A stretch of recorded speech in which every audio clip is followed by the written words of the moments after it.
The Ecstasy by Donne, Explanation and Analysis. Hello and welcome to the discourse. We are discussing the love poems by Donne. The Ecstasy was originally titled the Ecstacie, where Ecstacie is the original early modern spelling of the word ecstasy. The word ecstasy has been derived from the Greek word ekstasis, which means standing outside of oneself or apart from oneself. Ecstasy suggests an emotional frenzy or a trance-like state involving an experience of mystique self-transcendence. So the title of Donne's poem suggests the difference between the soul and the body. Donne emphasizes the importance of Platonic love but reasons that physical love, bodily union, or more clearly a sexual amalgamation between the two lovers is necessary for the proper union of the two souls. It is a metaphysical poem as Donne is comparing and showing similarities between some starkly different sets of emotions and things. Ecstasy is a medieval religious or spiritual term. It is a situation where the soul of a person comes out of the body and directly converse or have communion with the divine or the Overman. Donne, however, shows the communion between the two souls of two lovers and develops his own theory of love. Thus, the poem offers new thoughts and expressions while employing conceit. Donne maintains the supremacy of Neoplatonic spiritual love while asserting the importance of physical love and bodily union as it is necessary for the union of souls. Thus, Donne goes against Plato's and Christian ideas of spiritual love to support physical sexual love. He explicitly states that carnal love is not impure, but it is the way which heightens the purity of spiritual love. In the poem The Ecstasy, Donne reconciles and compares medieval ideas with modern, the spiritual and the physical, the metaphysical and the scientific, the religious and the secular ideas, the mystical beliefs and reason, human and the non-human. He does so while using imagery and conceit. The poem is a long one with 72 lines. Every 4 lines constitute a stanza and there are 18 stanzas in the Ecstasy. The poet begins by describing the pastoral setting in which the two lovers meet. Where, like a pillow on a bed, a pregnant bank is swelled up to rest. The violet's reclining head sat we two one another's best. Donne uses wit in this stanza. Two lovers are sitting on a small hill on the bank of a river. The poet compares the swelling river to a pregnant lady, which suggests what is on his mind. What happens when a man and a woman unite their body is transposed to the swelled river, pregnant. In line 2 and 3, the sentence is carried forward without any punctuation. Hence, there is the use of enjambment. Where, like a pillow on a bed, a pregnant bank is swelled up to rest. The violet's reclining head sat we two one another's best. The first line ends with bed and the second line ends with rest. The term lurking behind these lines is breast, which hasn't been used. It is springtime as violets are growing along the bank. Donne often used a casual speech in his poems, and this was the reason why Ben Jonson, who adhered to classical rules of poetry, once said, "Donne for not keeping accent deserved hanging." Our hands were firmly cemented with a fast balm, which thence did spring. Our eye beams twisted and did thread. Our eyes upon one double string. The two lovers are sitting on the bank of a river while holding their hands in each other. Their excitement keeps their hands together as if they are cemented, and their hesitation and the warm spring make their hands sweaty. The two lovers are adoringly gazing into each other's eyes.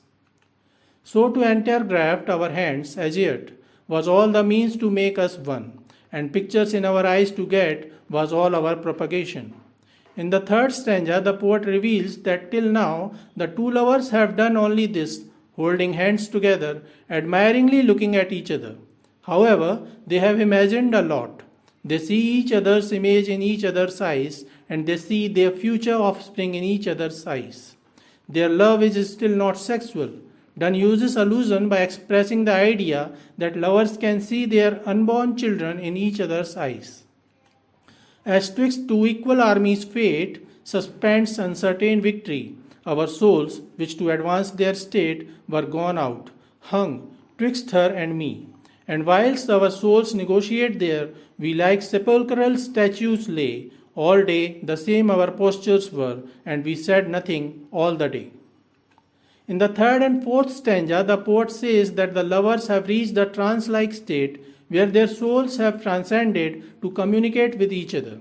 While the two are silent, saying nothing, the souls of each other are in deep conversation, as if they are representatives of two great equally matched armies at loggerhead against each other, are discussing matters of truce or terms of victory.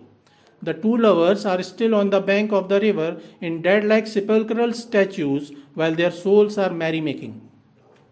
If any, so by love refined, that he soul's language understood, and by good love were grown all mind, within convenient distance stood. He, though he knew not which soul spake, because both meant both spake the same, might thence a new concoction take, and part far purer than he came.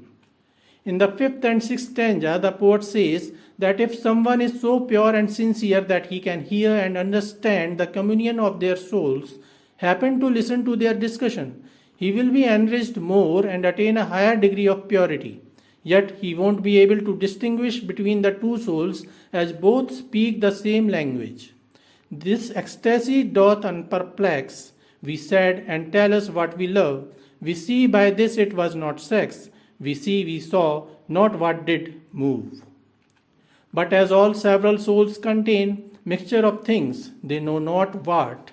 Love these mixed souls doth mix again, and makes both one, each this and that. In the seventh and eighth stanza, the poet suggests that their souls have reached ecstasy, and they have understood the deep mystery of love, which is not a sexual experience. The two lovers have realized that true love is a thing of souls, not of bodies. The souls are a mixture of a lot of unknown things, and love remixes them. Both are intermingled as if they are the same or one. A single violet transplant, the strength, the color, and the size, all which before was poor and scant, redoubles still and multiplies. Redoubles still and multiplies when love with one another so interanimates two souls. That abler soul which thence doth flow, defects of loneliness controls. We then who are this new soul know of what we are composed and made, for the atomies of which we grow are souls who no change can invade.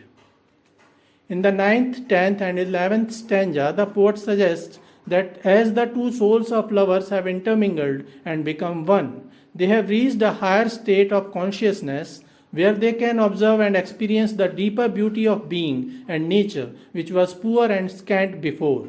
Love has energized the two souls to make them a new one, and hence now they are free from defects of sadness and loneliness, as now the two know what they actually are, an eternal union of souls, intermingled, one, whom nothing can invade and separate. In these stanzas, Donne has expressed the supremacy of Neoplatonic love. But oh, alas, so long, so far, our bodies, why do we phobia? They are ours, though they are not we are. The intelligences, they the spheres. We owe them thanks because they thus did us to us, at first convey, yielded their senses, forced to us, nor are draws to us, but allay. On man heaven's influence works not so, but that it first imprints the air, so soul into the soul may flow, though it to body first repair. As our blood labors to beget, spirits as like souls as it can, because such fingers need to knit that subtle knot which makes us man. So must pure lovers' souls descend to affections and to faculties which senses may reach and apprehend. Else a great prince in prison lies. To our bodies to turn we then, that so, weak men on love revealed may look. Love's mysteries in the souls do grow, but yet the body in his book. In stanzas 12, 13, 14, 15, 16, and 17, the poet argues that despite the perfection of Platonic love, their souls need to return to their bodies and make physical love because it is the only way to attain the completion of true love. In the ecstasy of true love, the lovers have ignored their bodies. The poet says that being spiritual conscious beings, they have intermingled in love as one, but their bodies are also their own, to which they must be thankful because these are the spheres within which the souls move. The lovers are indebted to their bodies because first their bodies brought them together and offered a sense of affection to them. The poet says that the bodies are not impure, rather they are such metal to which, if gold is mixed, it becomes workable and much better. The poet says that their pure souls need to knit such a knot that makes them human. Thus, their souls which are in ecstasy must now descend to the physical state, otherwise their love will remain like a great prince in prison. The poet says that though their souls can permeate each other and become one, but without bodies they cannot mediate to experience true love. The bodies and senses are in service of the loving souls that must be used as it is necessary for propagation and having children. In these stanzas, Donne turns the ecstasy, which appeared to be Platonic, into a poem of seduction. And if some lover, such as we, have heard this dialogue of one, let him still mark us, he shall see. Small change when we are to bodies gone. In the last stanza, the poet says that if someone has observed the conversation of the souls of these lovers in a spiritual unison, he may still observe them while the souls descend back to their bodies, and he will see no change in the spiritual union. Rather, the physical bodily union will become his only means to observe the spiritual union in a full sense. In this poem, Donne has used religious and mystical beliefs in explaining the importance of physical sexual love while maintaining the supremacy of spiritual love. This is it about the ecstasy. We will bring forward another love poem by Donne pretty soon. Please stay connected with the discourse. Thanks and regards.